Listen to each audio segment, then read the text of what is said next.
在供應北蘇科用電的文林變電所方案，台電甲台北市府是有達成共識，會採用變壓器佇咧塗骹底控制設備佇咧地面的版本。因為民進黨的台北市長參選人辛碧陽昨要去會勘這個變電所的議程地，說予國民黨議員來批評伊想要掛掉尾。這辛碧陽甲市長蔣萬安攏強調，會當穩定供電上重要。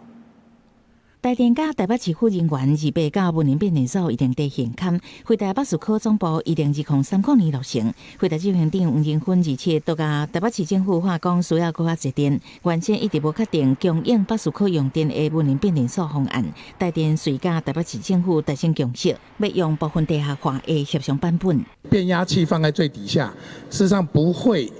比較不會影響到安全，因為控制設備在上面，比較不會影響安全。那另外一個最重要是工時。本來台北市政府希望變電所用地下型工期愛9年，台電考慮邊都是佳人河地下型可能有淹水的風險，想要去地上型，而且需要5年。到尾協商的方案的工期差不多6至7年，臨時變電所往那東部興建，工期一定20個月。民進黨台北市長參選人辛碧陽往那有到場現勘，去予國民黨台北市議員張書光批評，是咧掛掉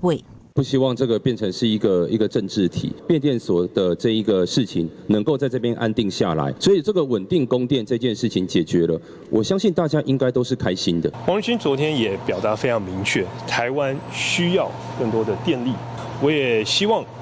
中央政府能夠給予